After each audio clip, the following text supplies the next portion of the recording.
SMEP just getting better and better up in the top lane. So if you are, you know, a late game focused team, probably not going to work against the best team or potentially the best team in the world. Yeah, I mean, any tactic you take against, you know, the team that is favored to win the entire tournament is going to be rough, but we'll see what they start out with here. You know, the Bard Jhin, that is a very high damage bottom lane, and maybe we get to see Licrit making some moves around the map. And both teams really putting pretty heavy priority on making the bottom lanes look pretty strong.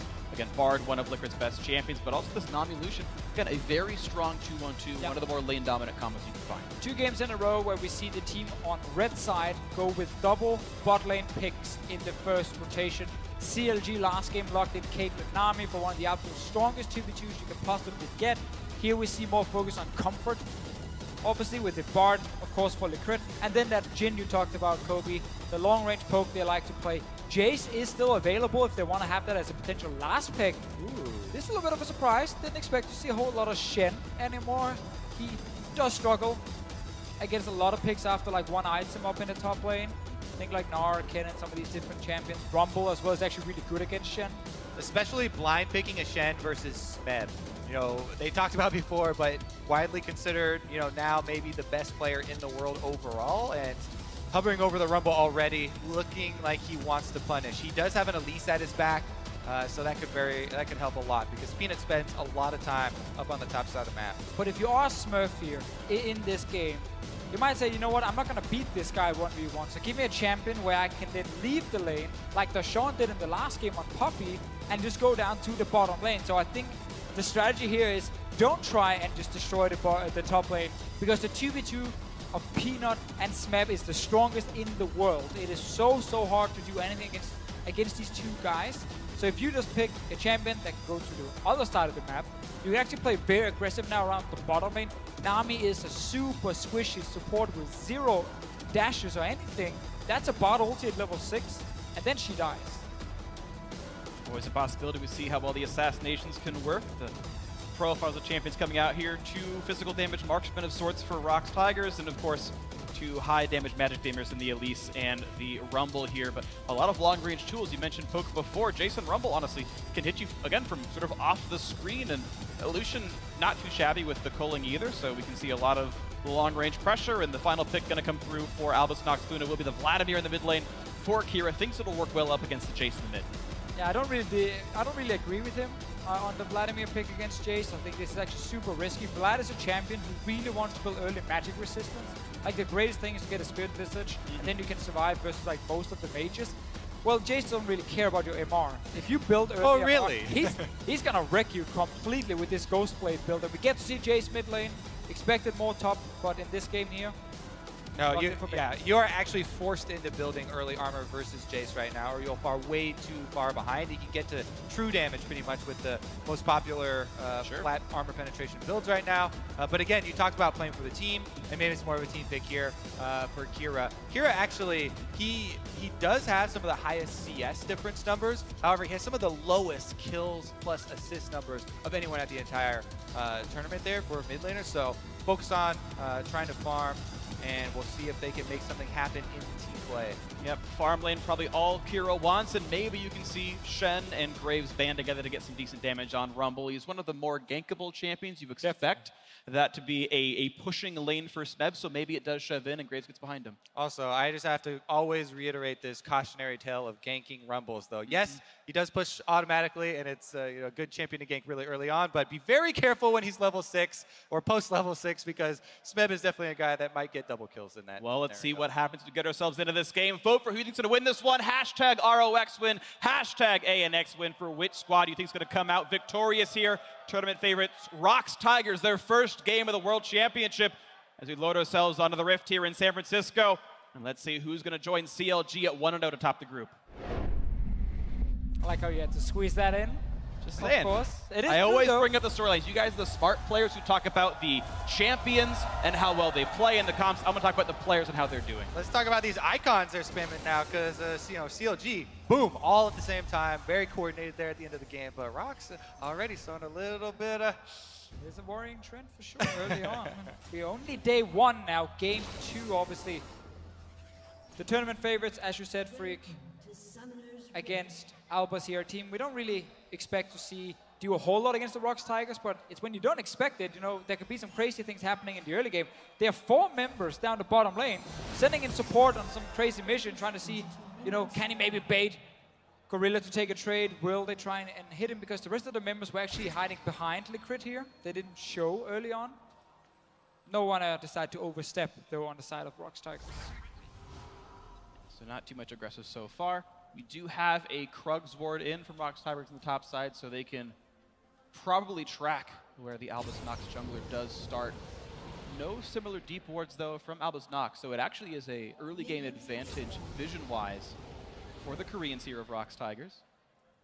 And those small advantages can mean quite a lot when you are able to figure out what your opponents are doing early on in the game. And we're going to see this a lot in this meta here, where level 1 teams are like grouping a little bit and maybe hinting towards a quick invade. But very rarely do we see like big, massive invades just all the way in, because you don't have to anymore when lane swaps is not a thing. Back in the past, you would invade, get deep vision, spot a lane swap, and then either, you know, take the lane swap or take the standard lanes. Now you just kind of hover around river most of the time and try and set up a little trap maybe, and then you play around these early camps instead. Yeah, the early camps there, you can see Albus Nox don't even try and take it because they see the Tigers coming in on their defensive ward, but also just that small amount of information, know where the enemy jungler is for sure starting, does help tremendously, and Peanut on this Elise is very capable of making early moves. Final shot goes onto the minion. So far, so good. No missed CS for Albus Nox, but actually Prey missed 2. You don't expect to have huge nerves, but sometimes it happens, and you've been away from the World Championship. And right now, though, we still expect to see Rocks Tigers be a bit dominant. Peanut clears 2 camps on the top side. Romp into blue buff, now heading down for the early red. Make sure he's not getting anything stolen from him. Yeah, it's still very standard to see junglers always aim to have that red buff within like the first 3 camps they do. Because then you get level 3 and you can look to either contest river for Rift Scuttler, or you can look for an early gank if you want to. And it's important you're ready to react in case the enemy jungler is already on the map doing something. Definitely true, and Gray's one of the best at staying high health in the jungle, so he's always ready to react takes any damage to any situation. The thing there, he did kind of intelligently, though. They saw the mid lane was pushing up. Kuro on the Jace. It was trying to push Kira in. And so he pulls the blue buff back into the brush, even though there's a ward that goes down. Completely safe, no threat of invading. They do spot out where he is, though. So Peanut takes that information, goes for the first camp steal of the game. Exactly, really smart play. Kuro shoves up, as you mentioned, puts the ward down. Now they can track PvP Stejos, who comes in late to the fight, but still Peanut's not liking this battle. Look at the damage output. He's almost dead. This can actually be first blood. Exhaust comes in. Suddenly Kuro's here, and Smeb has already rotated down as well. Smurf's got to show up soon. The flash to get away. Peanut still gets control over the Raptors, and I think Rocks actually came out ahead here. Well, yeah, Smeb is the... This is the taunt, goes back for the trade again. Stejos looking for to get more damage, and he might bring him down. Smeb flashes, gets away from the buckshot. But here comes Peanut over the wall, looking to find this time, gets it now. The taunt's not going to mean much, and gets himself first blood, and here's the chase. Jumps over the wall, good repel. The taunt's going to land into Kuro, though. How much more do they have? He's Trying to put the last little bit in, and it's 2 kills for Albus Nox. Talk about being ready to react to any situation. You can track PvP Stejos on Graves, but Elise at half health cannot take that fight, and Peanut got blasted there. Oh my goodness, 2 kills starting it out here for Albus Nox Luna. Such a greedy invade here from the Rocks Tigers, and Peanut walking in, and then he just finds the Graves in his own jungle, able to proc that Q on the wall very quickly, win that early trade. Smurf came down very late, but once he finally joined, he made some magic. If we track the damage dealt in this exchange, like PvP Stejos does so much here, even though the first roam is from Smeb. That's kind of why Peanut turned around for a second there, is because he knew he had Smeb on the way. But it's a disjointed 3-man move here for the Tigers. Kuro is out of mana on this Jace, so they know they've got him trapped in the jungle. And they know Smurf is coming from somewhere, but not really sure where exactly to find him on top side. Now Smurf just simply caught out, has to flash away, but you're behind enemy lines now. 3 members in the jungle, and now you die. Yep. Smurf gets enough damage in, and Stejos knows he can chase him out. Yeah, I guess he's going to live, and the Elise gets to walk away, but another great taunt comes out from Smurf, and it just means enough CC is there. Yep, good maneuvering there by Smurf also to get that Q pass through for the extra slow, just to make sure nobody's going to get away, and let's see how they can snowball this. Looking for the gank. Can they find much? Stejos gets away from the bubble. Bit of a slow on the Gorilla. Will not land the root, though. Miracle's going to miss that shot. Bit of damage coming through. Ignite is on. Prey running out of HP. Last shot's a crit. He's got a flash early. That could have been a kill if Miracle landed it. But here comes Rox. Coming down. Good bubble on a Licrit. He's not in a good spot at all. Here comes the Repel trying to join in, but he's not going to land the Cocoon. Peanut's not going to get it. Oh! Chase into the turret. Kuro, the turret shot. It's going to be a trade kill. 1-for-1 for the roam. Kira needs to push mid lane now because he was left there and he started to roam really, really late. He needs to shove that minion wave in, try and punish Rox for that roam. And it was very good. They were able to get that counter kill there. Rox, definitely a little bit of a fumble here in the early game. But they're so aggressive as well. Like, you see Kuro just leaving the mid lane instantly as a fight started on the bottom lane here. They could have just backed away and said, everyone is alive. You know, a few summoners were used and that's it. But no, they went for that dive here. It's a good setup, honestly, here. I like this from Albus Nox. They're trying to force a flash out of Gorilla. They see Praise taking the trade, so they go for it. He's forced to flash away. And now, once you see Licrit flash here, you can just turn around, go back to your lanes, and you're going to be fine. Watch Licrit land his Q from the bush. Oh, there's someone in the bush actually there. Gorilla had vision, but he does land it. That makes Kuro go really deep into the turret, and they trade the 1-for-1. Yeah, let's remember that Kiro was just sitting mid lane. Smurf taking some damage. Again, it's not really the funniest lane to play Shen in. Hard to trade with the Rumble, but here's his jungler. Taunt's not going to be it for now, but he's going to hold the game to range. They really want to pick off Smeb. The taunt's going to get him second. Not quite into the turret just yet. A Miracle going to get stunned up, but look at all the damage output. There's no chance to turn it around off the smallest of windows with Licrit. Just not in range. A great dive and a great kill for Rox Tigers. Yeah, here we got to question the decision to go top lane and gank. Rumble was full HP. Shen was not really able to do a whole lot. Barely has any damage at this point with the early AMR, and then you see a gank in the bottom lane from Peanut versus the no flash Jhin. It's a good choice here from Peanut, picking the right lane. Yeah, I actually think that top lane move was really, really forced. They use one of the biggest tools they have in the early game is that first Shen ultimate. No Stand United to be able to turn the map around on the other side, and Smeb was able to get out without burning any summoners. So definitely a good job by Smeb avoiding that, but a bit of a force on the top side. Absolutely. Licrit now in a bad spot, but a nice match with running away. You talked earlier during Champ Select about how difficult it is to dive onto Rumble with the ulti. He had used it in a trade against Smurf. They thought, this is our opportunity. Maybe we can dive him now with the ulti down. Of course, it did not work, and sadly, Stain Meta was not able to be used to save their bot lane as a Miracle got dived not long ago. I remember Rumble is a bit of a bruiser, also with the Doran shield early. It's hard to take him down with some of these tanks.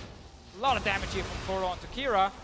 Opening in, not a lot of CC left though as Kuro is running away. Ghost is on Kira, gets some decent damage, puts the pull down for a slow, and that means Graves is in range. Kuro does not have the ability to get out, and that is a kill for PvP Stejos. Albus Nox keeping it up 4-2 in kills. Stejos is kind of on fire in this game after the first jungle invade. He is also the shot caller for the team.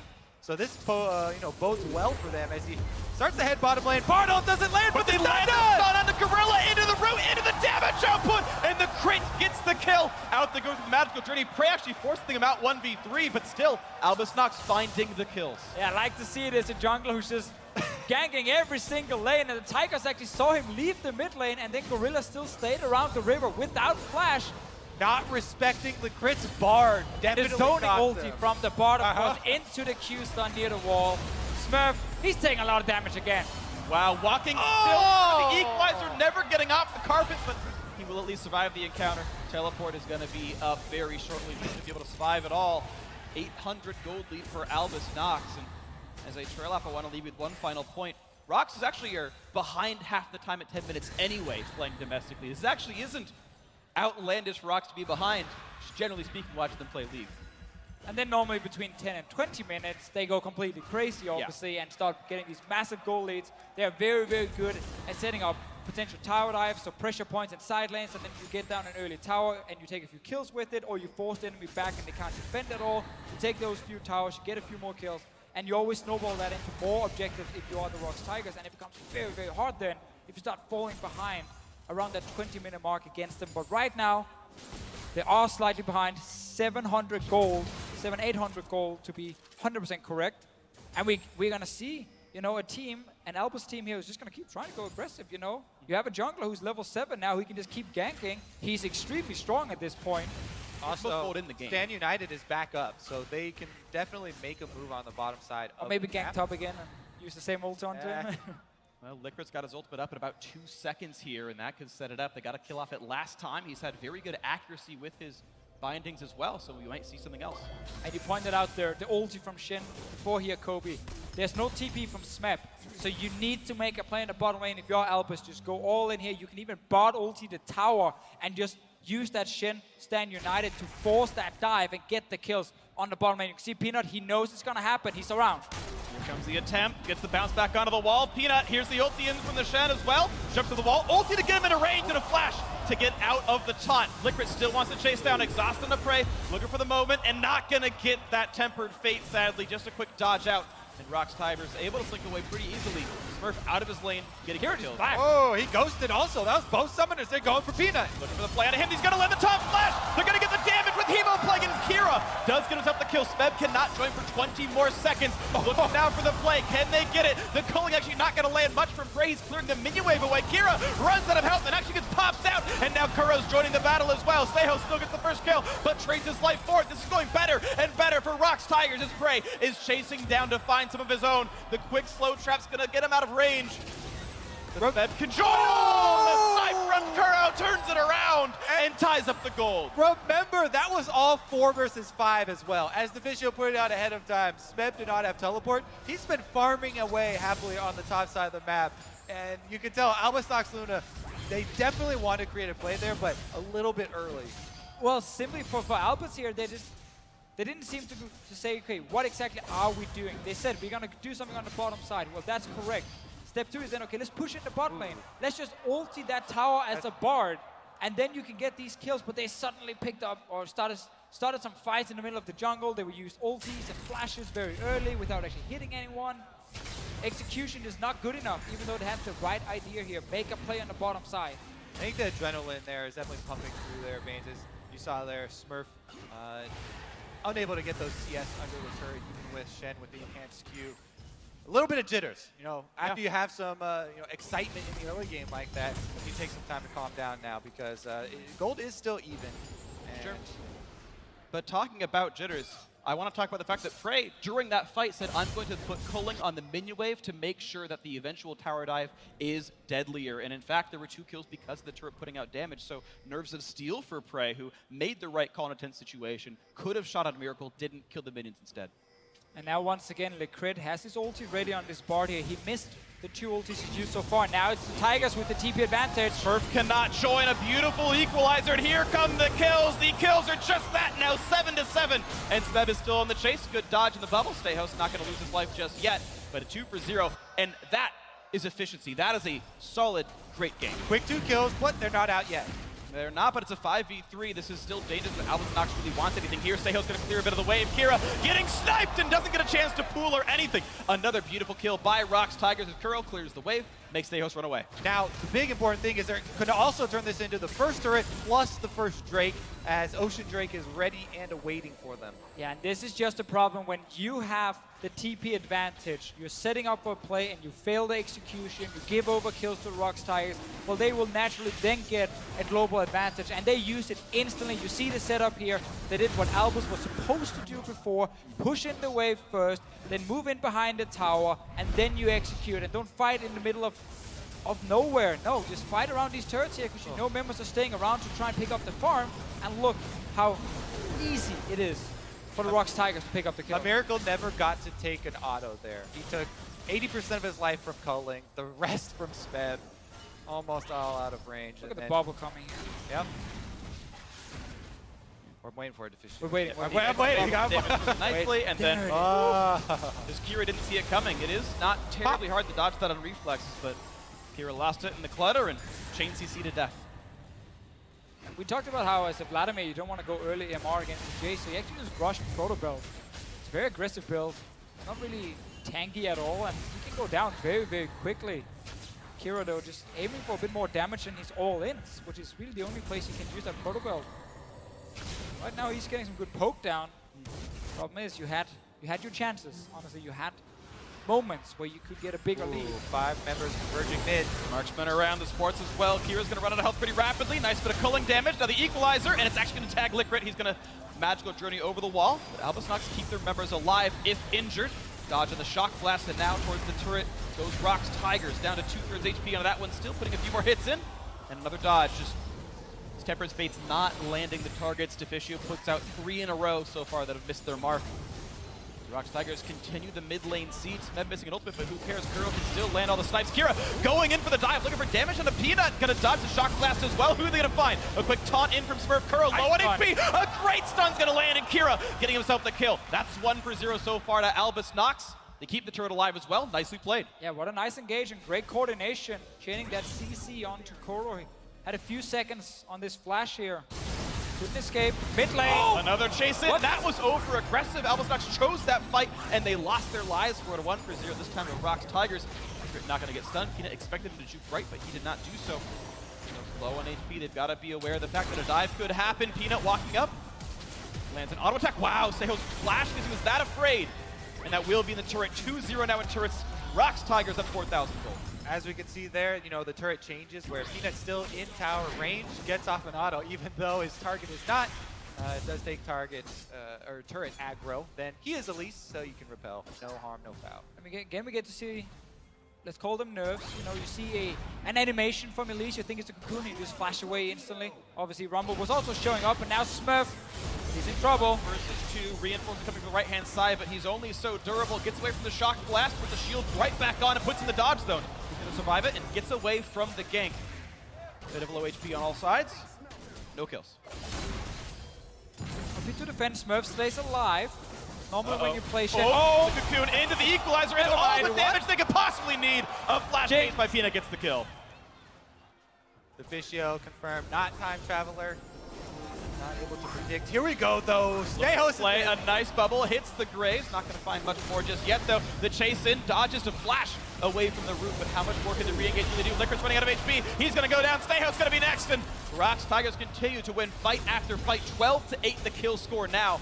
Again, between 10 and 20 minutes, they are explosive. You're seeing it once again right here. The chase out of the turret. Kira, 1v1 against Prey, and Prey comes out victorious. 6-0-2 for Rox Tigers 80 carry. Nobody's left around either. Rox Tigers can push up 2 lanes right now and take down some more turrets. 18 minutes into the game, tier 2s are falling quickly.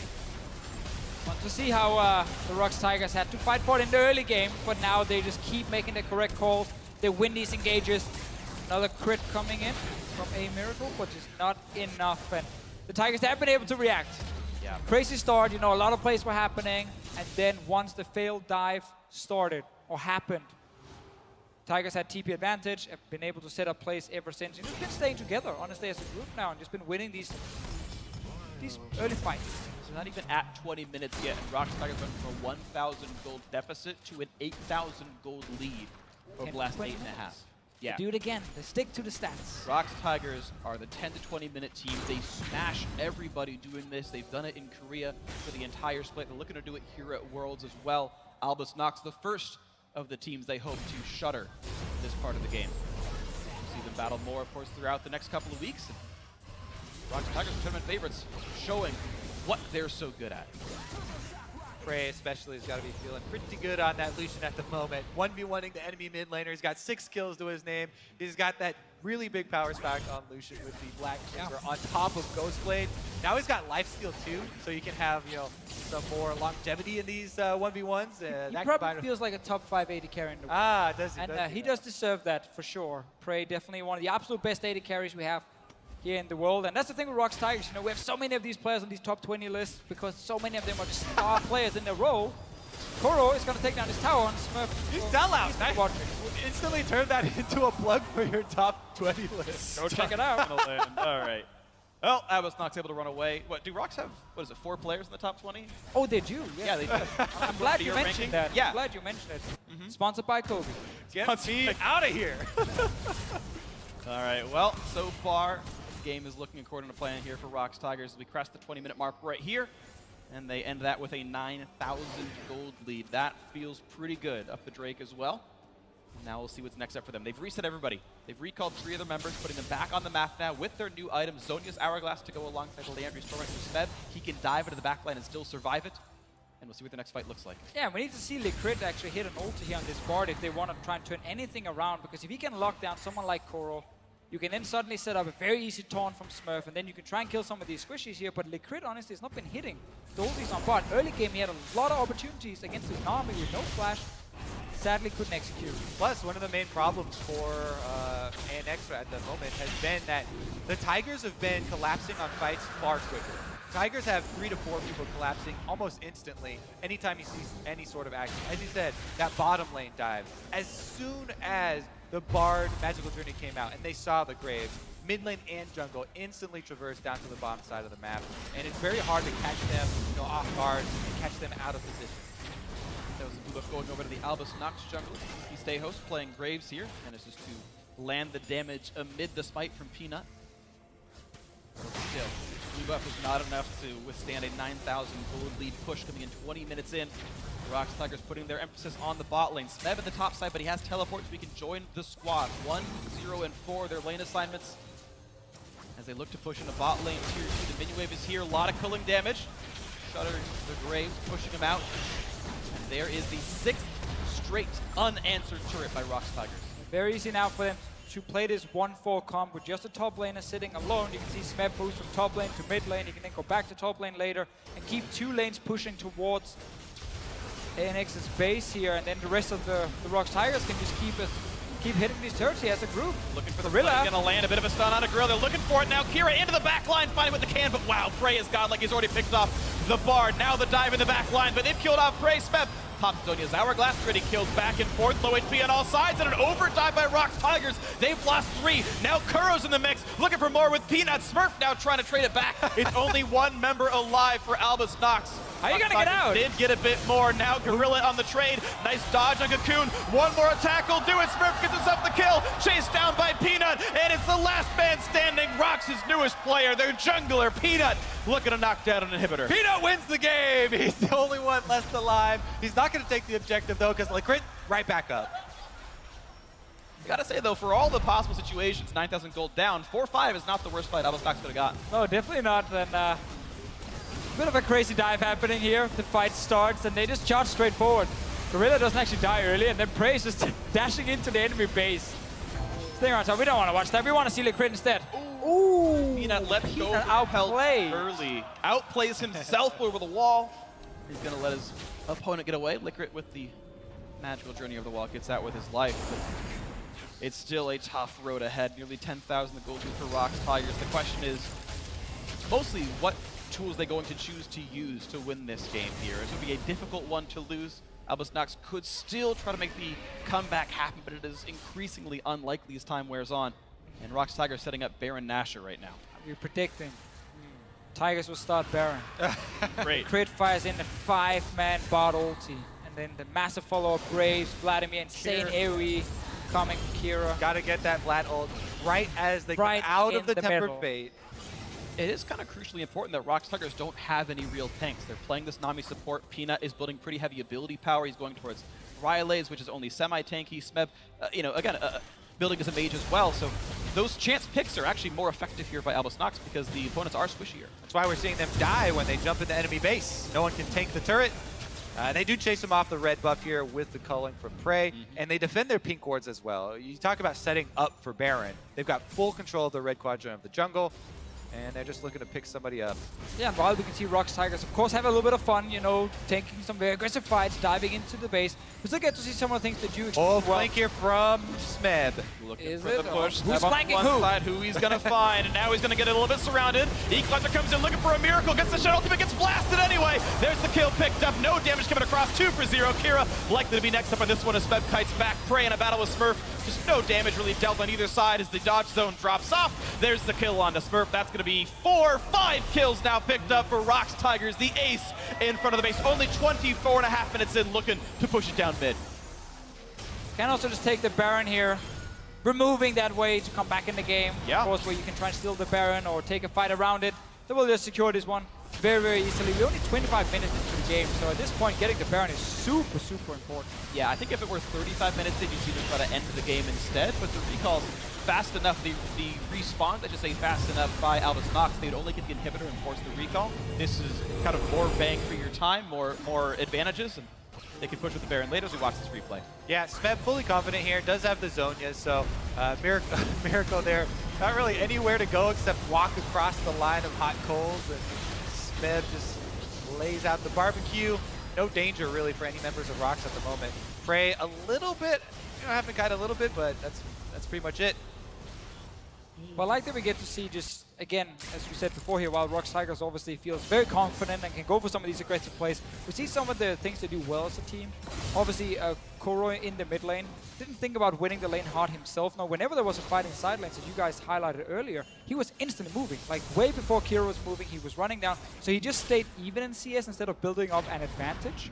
Obviously, he died a few times early when we had these crazy jungle trades, but you get to see this mid laner who is really, really good at always roaming first and then helping the side lanes, helping the jungler when he invades. And also when we see the Baron setups, like, they're not taking any chances. It's like full vision coverage, don't engage in anything stupid around the jungle when you have to set up for Baron, and then just slowly choke out the enemy and make sure if they have to fight you, well, they're gonna do it without any vision. They're gonna have to face check, and then suddenly get caught out like you saw Miracle did before without any flash. Now 16,000 gold up, wearing a Baron buff. Really questionable Tempered Fate coming in, and that means it's an easy push now for Rox Tigers to knock down the top lane inhibitor turret. The inhibitor itself as well. Another snipe lands onto a Miracle, chunking him down to half HP. Rox is able to roam right back down to the mid lane. Ooh, plenty of damage coming out of Frey. Red buff in tow also. Weathering Kira's health bar down a little bit more. The Baron buff minions come in now to the mid lane. A nice stun on Aseos. He's got to get away from this one. Kira to re-engage. Puts the pool, and he's going to deliver Shen into the back lines. Can they do enough damage, though, as Peanut going to tick down with the Hemo Plague. Staying alive, though. No stun on the Prey. And the re-engage still. Prey wants in. Oh. He's going to find one. Dives in for a second, and he just will not take any damage. That's the triple for him. Kuro takes one of the other ones, and now Smurf will fall. It would have been a penta, but scumbag Kuro steals it away. But that is the ace inside the base. That should be the game for Rox Tigers to start their tournament 1-0. The tournament favorites stomping everyone in front of them, turning it on after 10 minutes and laying waste to Albus Nox. The synchronized emotes ends game one. Congratulations, Rox Tigers, 1-0.